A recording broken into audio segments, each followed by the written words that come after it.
In the winter of 1872, a Kentucky man named Ezekiel Polk lay dying on a makeshift operating table in a Louisville cellar, his body carved open not by disease, but by his own brother's hand. What the doctors didn't know was that this wasn't the first time the Polk family had visited their underground clinic. It wouldn't be the last. The year 1872 marked the height of Americans' body-snatching epidemic. Medical schools were desperate for cadavers to study human anatomy, and the law strictly prohibited the dissection of anyone except executed criminals. But in the remote hollers of eastern Kentucky, where generations of poverty and isolation had created something far more valuable than corpses, one family discovered they possessed a commodity that doctors would pay handsomely for: organs from the living. This is the story of the Polk family of Breathitt County, Kentucky, and how decades of inbreeding created not just physical deformities, but a moral corruption so profound that they would systematically harvest and sell their own family members' kidneys to medical practitioners in Louisville. It's a tale that reveals the darkest corners of 19th century American medicine, where the line between healing and exploitation disappeared entirely. Breathitt County in 1872 was a place forgotten by civilization. Nestled deep in the Appalachian mountains, accessible only by treacherous dirt roads that became impassable rivers of mud during the spring thaw, entire families lived in complete isolation for months at a time. The Polk family had claimed a narrow hollow called Devil's Creek in the 1790s, and for 3 generations they had rarely ventured beyond its shadowy confines. Jeremiah Polk, the family patriarch, had arrived in Kentucky with his wife Sarah in 1794, but Sarah died of fever in their second winter, leaving Jeremiah alone with 2 young children, Martha and Isaiah. With no other women for 50 miles in any direction, Jeremiah made a decision that would curse his bloodline for generations. He took Martha as his wife when she turned 16. The children born from this unholy union were the foundation of what would become known throughout the Kentucky mountains as the Polk Curse. By 1872, the hollow was home to over 30 members of the Polk clan, all descendants of Jeremiah and Martha's incestuous marriage. Cousins married cousins, brothers took sisters as wives, and aunts bore children to their own nephews. The isolation that had originally protected them from judgment now served as a prison, trapping them in an endless cycle of genetic deterioration. The physical manifestations of this inbreeding were immediately apparent to any outsider who encountered the Polk family. Most possessed enlarged heads with protruding foreheads, a condition known as hydrocephalus. Their limbs were often malformed with extra fingers or missing digits entirely. Many suffered from severe mental disabilities, communicating only in grunts and gestures. But perhaps most significantly for our story, nearly every member of the Polk family was born with enlarged kidneys, organs that grew to nearly twice their normal size. Dr. Benjamin Cartwright first encountered the Polk family in the autumn of 1871. A young physician fresh from his studies at the Jefferson Medical College in Philadelphia, Cartwright had come to Kentucky with idealistic dreams of bringing modern medicine to the frontier. He established a small practice in Jackson, the county seat, and quickly gained a reputation as one of the few doctors willing to venture into the remote hollers to treat patients too poor or too proud to come to town. It was during one such house call that Cartwright stumbled upon Devil's Creek Hollow. He had been summoned to treat a young woman named Mary Polk, who had been suffering from what her family described as the kidney sickness for several weeks. What Cartwright found when he arrived at the Polk homestead defied everything he had learned in medical school. Mary lay on a straw mattress in a one-room cabin that housed 17 people. The stench of unwashed bodies and human waste was overwhelming. But as disturbing as the living conditions were, Cartwright was more shocked by Mary's physical appearance. She possessed the characteristic enlarged skull of severe hydrocephalus, but her abdomen was grotesquely distended, as if she were pregnant with twins. When he examined her, however, he discovered something unprecedented. Her kidneys had grown to enormous proportions, each one the size of a newborn infant. Cartwright had never seen anything like it.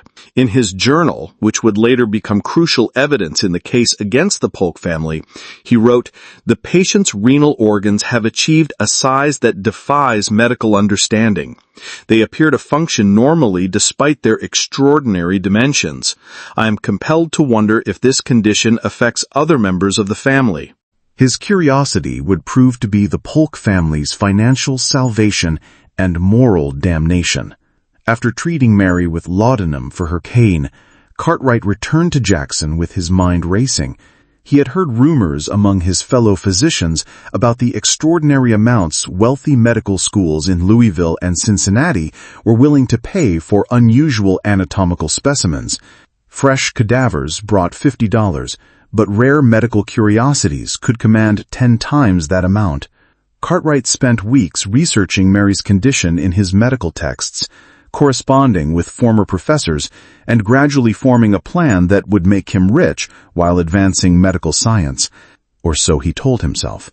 In November of 1871, Cartwright returned to Devil's Creek Hollow with a proposition for the Polk family patriarch Isaiah Polk, grandson of the original Jeremiah, and himself the father of 14 children by 3 of his own daughters. The conversation, as recorded in Cartwright's journal, reveals the cold calculation behind what would become one of the most horrific medical scandals in American history. "Mr. Polk," Cartwright began, "your family possesses something that could benefit mankind greatly. Your enlarged kidneys represent a medical miracle that doctors in Louisville are eager to study. I am prepared to offer you $50 for each kidney specimen you can provide." Isaiah, whose mental capacity had been severely compromised by generations of inbreeding, struggled to understand the doctor's proposal.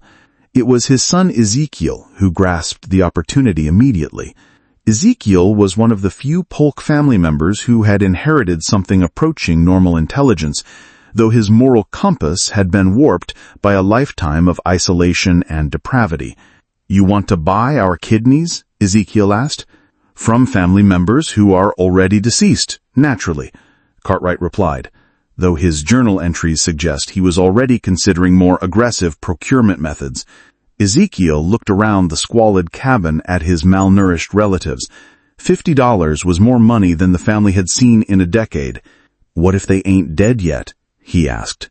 The Polk family's descent into systematic organ harvesting began with genuine death. In December of 1871, Mary Polk succumbed to her kidney disease, her body finally unable to support the massive organs that had grown within her abdomen. True to his word, Dr. Cartwright arrived within hours of her death to perform what he called a post-mortem examination for medical research.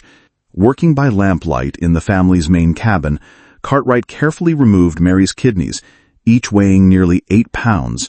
He preserved them in glass jars filled with alcohol and transported them to Louisville, where Dr. Harrison Pemberton, head of anatomy at the Louisville Medical College, examined them with fascination.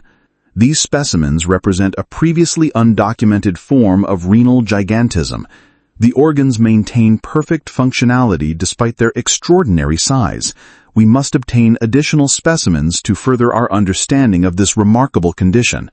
Cartwright returned to Devil's Creek Hollow with $50 in cash and news that the medical establishment was eager for more specimens. The money was more than the Polk family had ever possessed, and it transformed their perspective on their genetic curse.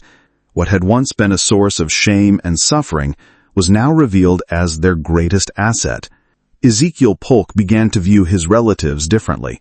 He studied their faces, evaluating their health, estimating how much their kidneys might be worth. His sister Rebecca had been coughing blood for months.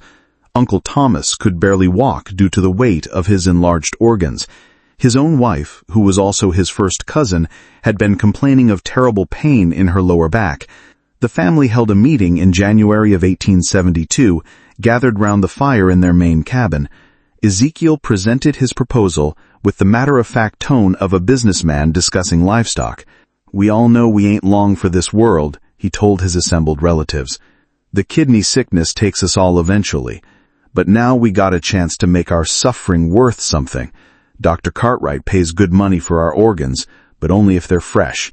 The implication hung heavy in the smoke-filled air. Isaiah Polk, the family patriarch, spoke first. "You're talking about killing kin, boy. I'm talking about ending suffering and feeding the living." What happened next represents one of the most chilling examples of how desperation and isolation can corrupt human nature. Rather than rejecting Ezekiel's proposal outright, the Polk family entered into lengthy negotiations about the terms of their own destruction. Family members were categorized based on their health, their productivity, and their potential value to Dr. Cartwright. Those who were already dying were designated as ready harvest. Younger, healthier relatives were classified as future assets. Children were considered growing investment. The family developed an elaborate system of justification for what they were about to undertake. They convinced themselves that they were performing a mercy killing, ending the suffering of relatives who were destined to die anyway. They told each other that the money would be used to improve conditions for the survivors, perhaps even to escape Devil's Creek Hollow entirely. Most disturbingly, they began to view the procedure as a family tradition, a way of honoring their dead while benefiting the living. Ezekiel created a crude ritual around the harvesting process, complete with prayers and ceremonies designed to sanctify what was essentially murder. By February of 1872, the family had identified their first voluntary victim, Uncle Thomas Polk, Isaiah's brother, who had suffered from chronic kidney pain for years and had repeatedly expressed his desire to die. Thomas himself consented to the procedure, swayed by the promise that his death would provide enough money to feed the family's children for an entire year. Dr. Cartwright, meanwhile, had been busy establishing what he euphemistically called his research facility in Louisville. Located in the basement of an abandoned warehouse near the Ohio River, the makeshift clinic was equipped with surgical tables, preservation equipment, and enough medical instruments to perform complex procedures. Cartwright had also recruited an assistant, Dr. Marcus Webb, a disgraced physician who had lost his license for conducting illegal experiments on patients at a Cincinnati asylum. Webb brought with him both surgical expertise and a complete absence of medical ethics. Together, they developed a system for processing the Polk family's organs with maximum efficiency.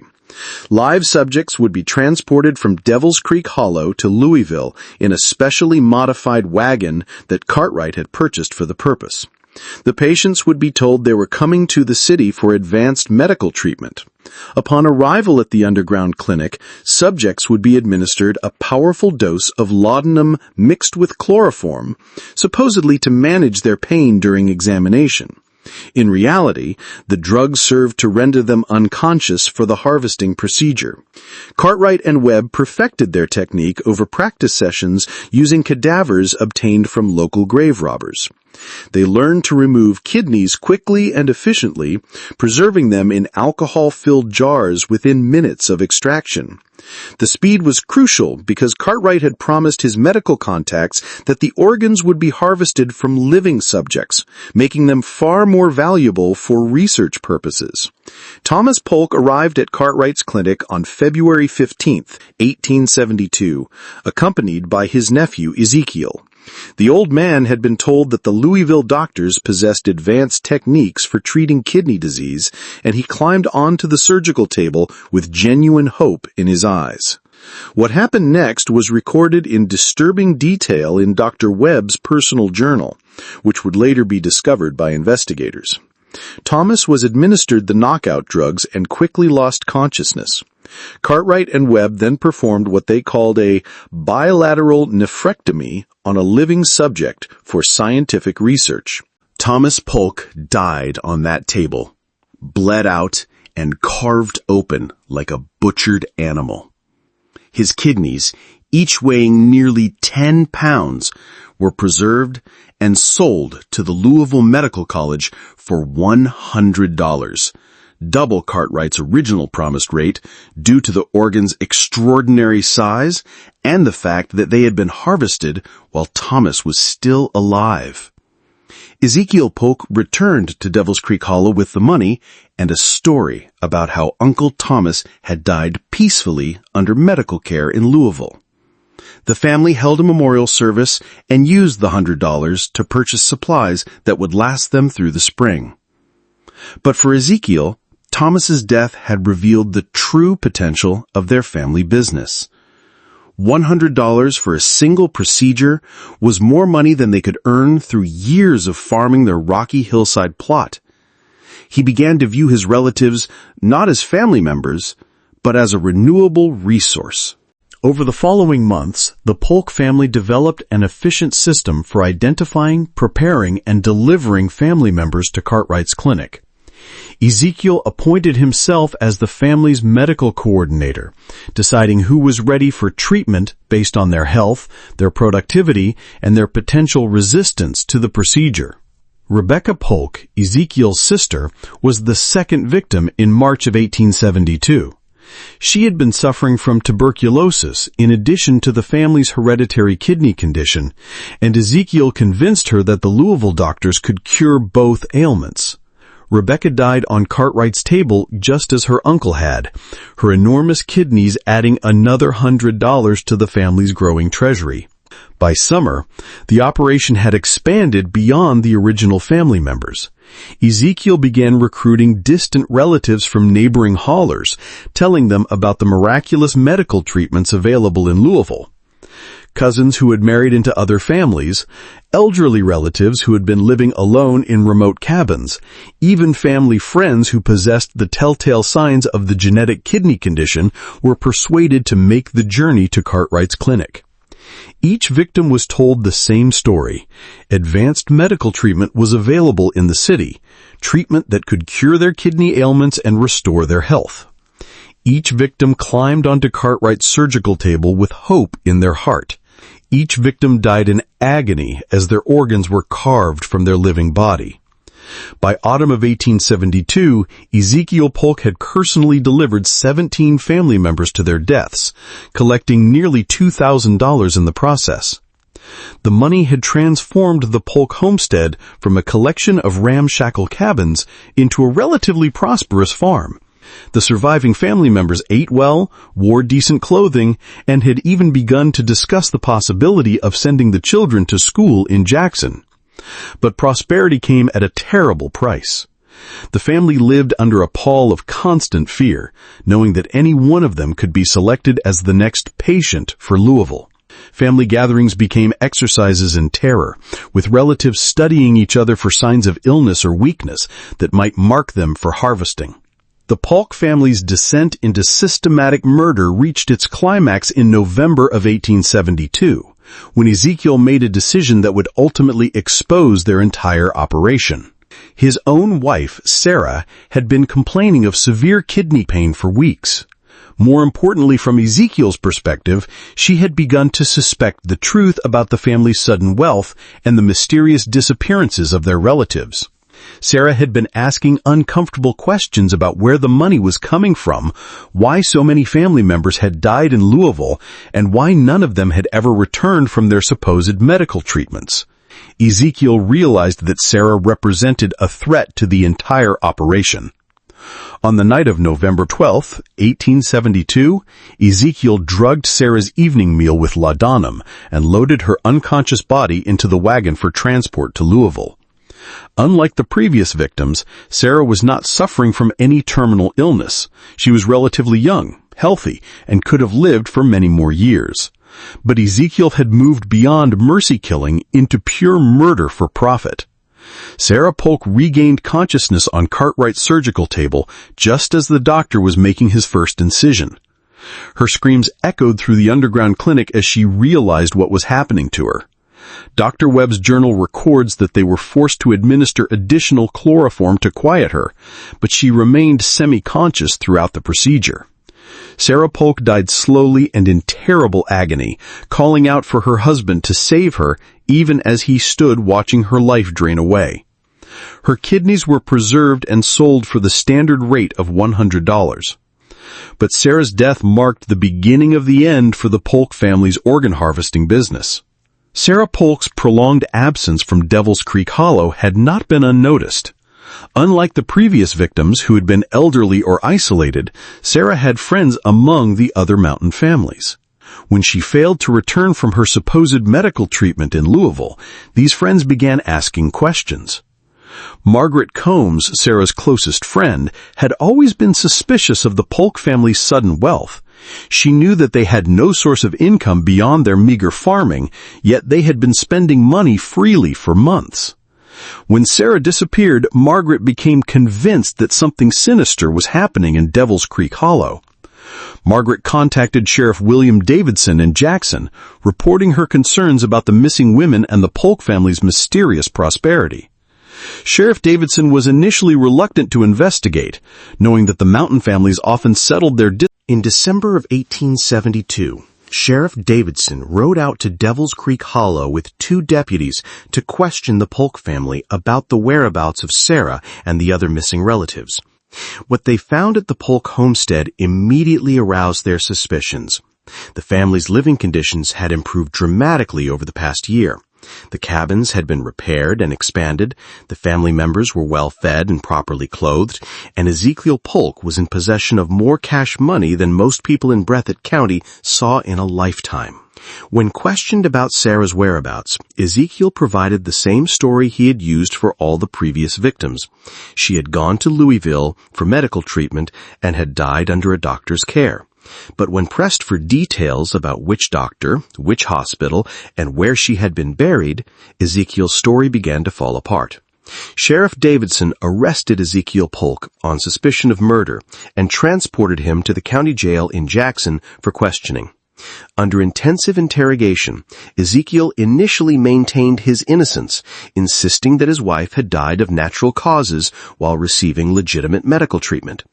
But when faced with the prospect of a murder conviction and hanging, Ezekiel finally broke down and confessed to the entire operation. Ezekiel Polk's confession, recorded in detail by Sheriff Davidson, revealed the full scope of the family's organ harvesting business. Over the course of 10 months, he had personally delivered 17 family members to Dr. Cartwright's clinic, knowing that each one would be murdered for their kidneys. The confession implicated not only Ezekiel and Dr. Cartwright, but also several other members of the Polk family who had participated in selecting victims and transporting them to Louisville.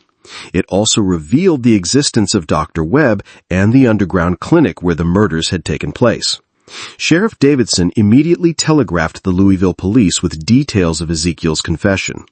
A raid on Cartwright's warehouse clinic revealed a house of horrors that shocked even experienced investigators. The basement contained surgical tables stained with blood, jars filled with preserved human organs, and detailed records of each harvesting procedure. Dr. Cartwright and Dr. Webb were arrested and charged with multiple counts of murder. The preserved kidneys found in their clinic were examined by medical experts who confirmed that they had been removed from living subjects. The size and condition of the organs also supported Ezekiel's claims about his family's genetic condition. The trial of Ezekiel Polk, Dr. Benjamin Cartwright, and Dr. Marcus Webb became a sensation throughout Kentucky and beyond. Newspapers across the country covered the proceedings, with particular attention paid to the gruesome details of the organ harvesting operation and the involvement of supposedly respectable medical professionals. The prosecution painted Ezekiel Polk as a monster who had systematically murdered his own family members for profit. District Attorney James Morrison argued that Polk's actions represented the ultimate betrayal of family bonds and human decency. This defendant stands before you accused of the most heinous crimes imaginable. He looked into the eyes of his own wife, his sister, his uncle, and countless other family members, and saw not beloved relatives, but commodities to be harvested and sold. He transformed his own home into a breeding ground for murder. The defense attempted to portray Ezekiel as a victim of circumstances, arguing that generations of inbreeding had left him mentally incompetent and unable to understand the moral implications of his actions. Defense attorney Robert Hayes claimed that his client had been manipulated by the more educated doctors who had initiated the organ harvesting scheme. My client is himself a victim. Born into poverty and isolation, afflicted with mental disabilities caused by generations of genetic deterioration, he was preyed upon by educated men who should have known better. Dr. Cartwright and Dr. Webb exploited a simple mountain man's desperation to feed their own greed and scientific curiosity. The prosecution's case was strengthened by the testimony of survivors from Devil's Creek Hollow, who described the climate of fear that had dominated their family gatherings as relatives disappeared one by one. Several family members testified that they had suspected the truth about the disappearances, but had been too terrified of Ezekiel to speak out. Perhaps the most damaging evidence came from Dr. Webb's own journal, which contained detailed descriptions of each harvesting procedure. The journal revealed that the doctors had been fully aware that their victims were alive and conscious during the operations, but had continued with the procedures anyway. After 3 days of deliberation, the jury returned guilty verdicts against all 3 defendants. Ezekiel Polk, Dr. Benjamin Cartwright, and Dr. Marcus Webb were each convicted of multiple counts of first-degree murder and sentenced to death by hanging. The verdicts were met with widespread approval throughout Kentucky, where the case had generated enormous public outrage. Newspapers praised the jury for sending a strong message that neither family relationships nor medical credentials would protect murderers from justice. However, the legal proceedings were far from over. The defense attorneys immediately filed appeals, arguing that their clients had not received fair trials due to prejudicial press coverage and the gruesome nature of the evidence presented to the jury. Dr. Cartwright's family hired prominent lawyers from Louisville who argued that their client had been conducting legitimate medical research and had been unaware that his organ specimens were being obtained through murder. They claimed that Cartwright had been deceived by Ezekiel Polk, who had told him that the organs were being harvested from family members who had died of natural causes. The appeals process dragged on for nearly 2 years, during which time all 3 convicted men remained in jail awaiting execution. The delay allowed public attention to fade somewhat, and when the Kentucky Supreme Court finally upheld the convictions in 1874, the case had become overshadowed by other news. Ezekiel Polk was hanged on March 15, 1874, in the courtyard of the Breathitt County Jail. A crowd of over 200 people gathered to witness the execution, including several surviving members of the Polk family who had come to see justice done. In his final statement, Ezekiel showed no remorse for his crimes. Instead, he complained about the unfairness of his treatment by the legal system and claimed that he had been trying to help his family escape poverty. "I done what I had to do to feed my kinfolk. Ain't no shame in that. The doctors wanted them kidneys and we had plenty to spare." Dr. Cartwright and Dr. Webb were executed 2 weeks later in Louisville. Both men maintained their innocence to the end, claiming that they had been conducting legitimate medical research and had been unaware of the criminal methods used to obtain their specimens. The executions brought formal closure to the Polk family organ harvesting case, but the story's impact extended far beyond the 3 men who paid with their lives for their crimes. The Polk family's reign of terror had lasting consequences throughout the Kentucky mountains. The surviving family members were shunned by their neighbors and eventually forced to abandon Devil's Creek Hollow entirely. Most scattered to distant states, taking new names and trying to escape the shame associated with their family's crimes. The medical establishment also faced significant scrutiny in the wake of the scandal. The Louisville Medical College was forced to implement new policies governing the acquisition of anatomical specimens, requiring detailed documentation of their origin and the circumstances of death. The case also contributed to broader reforms in medical education and research ethics. Medical schools across the country began establishing oversight committees to review research proposals and ensure that specimens were obtained through legal means. But perhaps the most significant impact of the Polk family case was its effect on public trust in the medical profession. The revelation that educated doctors had been willing to purchase organs harvested from living victims shocked a population that had previously viewed physicians as moral leaders in their communities. The case became a cautionary tale about the dangers of unchecked scientific ambition and the importance of ethical oversight in medical research. It was frequently cited in discussions about medical ethics and remained a topic of study in medical schools for decades after the executions. Today, Devil's Creek Hollow remains largely uninhabited, a remote valley in the Kentucky mountains where nature has reclaimed what was once the site of America's most horrific family murder spree. The cabin where the Polk family planned their murders has long since collapsed, leaving only a stone foundation overgrown with weeds and brush. Local residents still tell stories about the Polk family, though the details have become distorted over time and mixed with folklore about mountain spirits and curses. Few people today remember the specific details of the organ harvesting operation, but the name Polk remains synonymous with evil in Breathitt County. The case has occasionally attracted the attention of historians and true crime writers, but comprehensive research has been hampered by the destruction of many court records in a courthouse fire in 1923. Most of what we know about the Polk family comes from newspaper accounts of the trial and from Dr. Webb's journal, which was preserved as evidence and later donated to the Kentucky Historical Society. From a medical perspective, the Polk family's genetic condition has never been fully understood. Modern geneticists who have studied the available records believe that the family suffered from a rare form of autosomal recessive polycystic kidney disease, compounded by generations of inbreeding that concentrated the defective genes. The condition that made the Polk family's kidneys so valuable to 19th century researchers is now well understood and treatable with modern medical techniques. Ironically, the very organs that the family sold to fund their survival could have been treated successfully with proper medical care.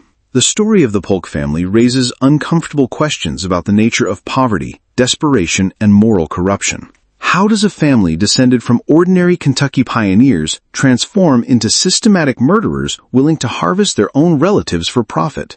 Part of the answer lies in the extreme isolation that characterized life in the remote mountain hollers of 19th century Appalachia. Cut off from the outside world for months at a time, entire families developed their own moral codes and social structures, often completely divorced from conventional society. The devastating effects of generations of inbreeding cannot be discounted either. The genetic damage inflicted on the Polk family affected not only their physical health, but potentially their capacity for moral reasoning and empathy. But perhaps most importantly, the Polk family case demonstrates how quickly human beings can adapt to unspeakable circumstances when survival is at stake. What began as a mercy killing of a suffering uncle gradually evolved into systematic murder for profit, with each step seeming logical and justified within the family's warped moral framework. The involvement of educated medical professionals in the scheme reveals another uncomfortable truth about human nature. Dr. Cartwright and Dr. Webb were not ignorant mountain dwellers driven by desperation. They were educated men who chose to exploit vulnerable people for their own gain. Their participation in the organ harvesting operation demonstrates that education and social status provide no guarantee against moral corruption when greed and ambition override ethical considerations. As we reflect on this dark chapter in American medical history, we're left with troubling questions that remain relevant today. How do we balance the legitimate needs of medical research with the protection of vulnerable populations? What safeguards can prevent the exploitation of desperate people by those in positions of authority? The Polk family case occurred during an era when medical ethics were largely unregulated, when doctors operated with virtually no oversight, and when the desperate poor had little protection from exploitation. We like to believe that modern safeguards would prevent such horrors from occurring today, but are we certain? In our current era of rapid medical advancement and increasing healthcare costs, are there vulnerable populations who might be susceptible to similar exploitation? Do our modern ethical guidelines and oversight systems provide adequate protection, or do they simply make such abuses more difficult to detect? These are questions that each generation must answer for itself, learning from the dark lessons of the past to build a more ethical future. What state are you watching from? Have you ever heard similar dark tales from your region's medical history? The shadows of the past often hide more secrets than we realize.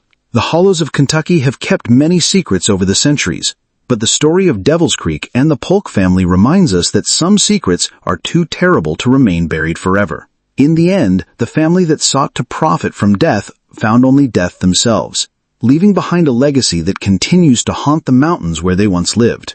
Their tale stands as a permanent reminder that the pursuit of profit, whether medical or otherwise, must never come at the expense of human dignity and life.